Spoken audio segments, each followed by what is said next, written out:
Hyderabad central యూనివర్సిటీలో ఉద్రిక్త వాతావరణం నెలకొంది. దీనికి సంబంధించి పూర్తి అప్డేట్స్ మా ప్రతినిధి రంజిత్ లైవ్ లో అందిస్తారు. రంజిత్, చెప్పండి, స్టూడెంట్స్ ని ఎక్కడికి అక్కడ హెచ్సియులో అరెస్ట్ చేస్తున్నారు. అటు లేడీస్ అని చూడకుండా అరెస్టుల పర్వం కొనసాగుతుంది. ప్రస్తుతం అక్కడ సిచ్యువేషన్ ఎలా ఉంది? పూర్తి అప్డేట్స్ ఏంటి?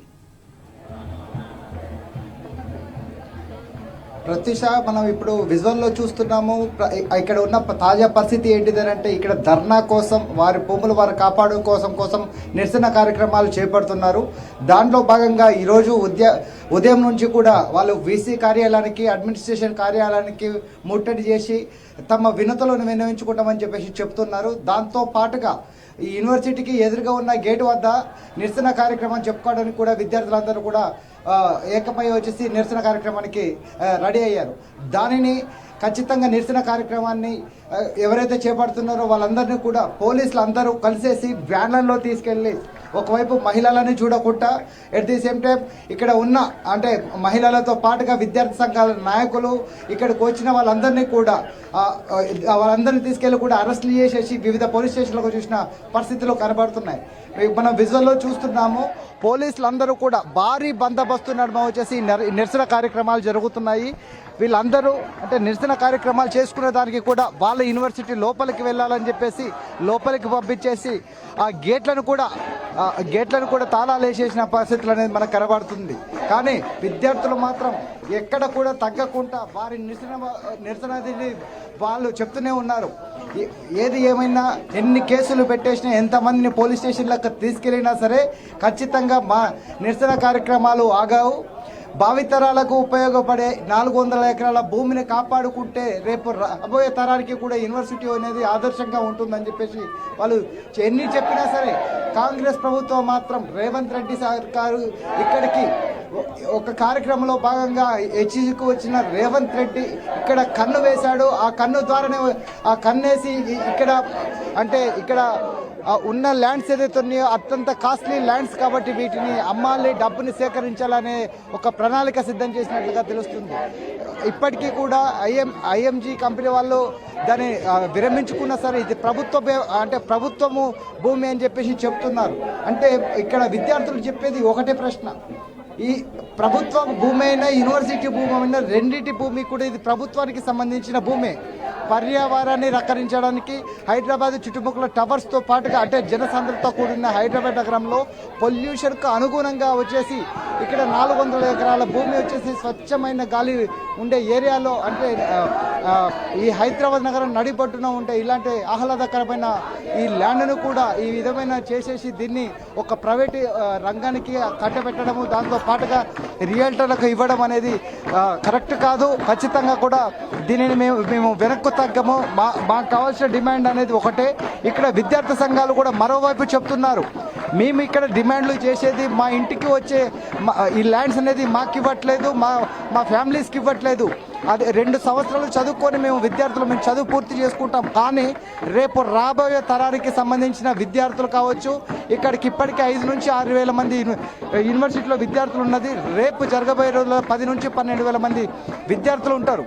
ఆ విద్యార్థులు ఉన్న సమయంలో ఇక్కడ కావడానికి అప్పుడు స్పేస్ కావాలంటే యూనివర్సిటీకి సంబంధించిన స్థలం ఎక్కడి నుంచి తీసుకొస్తారు? దాంతోపాటుగా ఆల్రెడీ ఇక్కడ గత 10 సంవత్సరాలుగా తెలంగాణ రాష్ట్రంలో మొదటి ముఖ్యమంత్రి కేసీఆర్ ఆధ్వర్యంలో జరిగిన అభివృద్ధి ఆదర్శంగానే ఇక్కడ విశ్వవిద్యాలయము దేశంలోనే ఒక ప్రథమ స్థాయిలో ఉన్న యూనివర్సిటీనే ఈ విధంగా నాశనం చేస్తుంటే రేపు రాగబోయే వారికి పరిశోధనాత్మక కార్యక్రమాలు చేపట్టాలన్నా, రీసెర్చ్ సెంటర్లు చేపట్టాలన్నా ఇక్కడ ఎలాంటి స్పేస్ లేకుండా చేస్తుంది రేవంత్ రెడ్డి సర్కార్ అని కూడా విద్యార్థులు ఆగ్రహం వ్యక్తం చేసిన పరిస్థితి కనబడుతుంది. దాంతో పాటుగా చూస్తున్నాము దీనితో పాటుగా ఆల్రెడీ ఒక 2-3 వ్యాన్లను తీసుకొచ్చేసి పోలీసులందరూ కూడా ఎక్కడ బొహరాయించేసి అంటే ఎవరైనా బయటకు వస్తే వాళ్ళందరినీ కూడా తీసుకెళ్లేసి అరెస్టు చేసి వివిధ పోలీస్ స్టేషన్లో తీసుకెళ్లే పరిస్థితులు కనబడుతుంది. ప్రతీష, రంజిత్, చెప్పండి, ఒక విధంగా అంటే మొత్తంగా హెచ్సియులో మనము పరిస్థితిని చూసినట్లయితే అంటే రైతులు తమ భూముల కోసం కాదు, అంటే ప్రజలు తమ ఇండ్ల స్థలాల కోసం కాదు, ఒక యూనివర్సిటీలో ఉన్న విద్యార్థులు స్టూడెంట్స్ తమ యూనివర్సిటీ యొక్క 400 ఎకరాల భూమిని వేరే వాళ్లకు అమ్మకండి మరియు వన్యప్రాణులను కాపాడండి, ఈ అరణ్య ప్రాంతాన్ని అలాగే ఉండనివ్వండి అని అంటూ నిరసన ఆందోళన చేస్తున్నారు. దానికి రేవంత్ సర్కార్ వారిని అరెస్ట్ చేయడం కూడా జరుగుతుంది. దీనికి వివిధ రకాల పార్టీ సంఘాల, విద్యార్థి సంఘాలు కూడా మద్దతు ప్రకటించాయి. అంటే ఎవరిని అక్కడ వీరికి మద్దతు పలకకుండా అక్కడ హౌస్ అరెస్టులు కూడా చేయడం జరుగుతుంది. దీన్ని మనం ఏ విధంగా చూడవచ్చు అంటారు?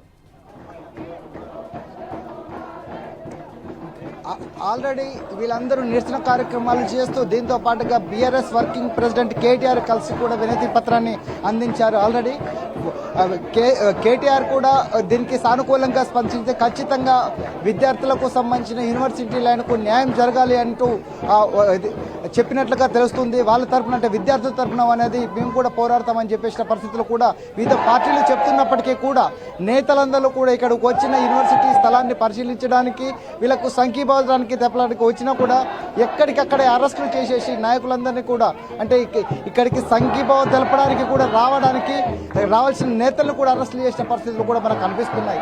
అంటే ప్రజాపాలన అని చెప్పుకునే రేవంత్ రెడ్డి సర్కార్ ఇది ప్రజాపాలనలాగా లేదు, రాక్షస పాలనలాగా కనబడుతుందని కూడా ఇక్కడ విద్యార్థి సంఘ నేతలు కూడా ఆగ్రహం వ్యక్తం చేస్తున్నారు. మరోవైపు హైడ్రా పేరుతోనే హైదరాబాద్ నగరాన్ని, మూసీ నదిని క్లీన్ చేసేసి ఇక్కడ పర్యావరణాన్ని రక్షించాలని రేవంత్ రెడ్డి సర్కారు ఆల్రెడీ పర్యావరణానికి ఆదర్శంగా నిలిచే 400 ఎకరాలలో జింకలు, పక్షులు, నెమలులు, దానితో పాటుగా ఒక 2 చెరువులు ఉండే ఒక ఆహ్లాదకరమైన ఇక్కడ ఉన్న లేక్తో పాటుగా 400 ఎకరాల ఆహ్లాదకరమైన ల్యాండ్ని ఇక్కడ పొల్యూషన్ అంటే పచ్చని పరిశుభ్రంతో ఈ పర్యావరణాన్ని రక్షించే పరిస్థితిని కూడా అంటే ఒకవైపు పర్యావరణ పరిరక్షణ కావాలంటారు, ఒకవైపు పచ్చదనం కావాలంటారు. పచ్చదనం ఉన్న భూములను అమ్మకానికి పెట్టడంతో అంటే ఈ విధమైన పరిపాలన అనేది ఏ విధంగా ఉందని కూడా ఇక్కడ విద్యార్థులందరూ కూడా ఆశయంగా చెప్తున్నారు. అంటే ప్రజలందరూ అనుకున్నట్టుగా రేవంత్ రెడ్డి పాలన అనేది గుంపు మేస్త్రి పాలనలాగానే కనబడుతుందని కూడా మనతో పాటు కొంతమంది మాట్లాడుతూ చెప్తారు. ఈ విధంగా ఈ పరిస్థితులు అన్నీ కనబడుతున్నాయి. Right Ranjith, thanks for the live updates. కనీసం కూడా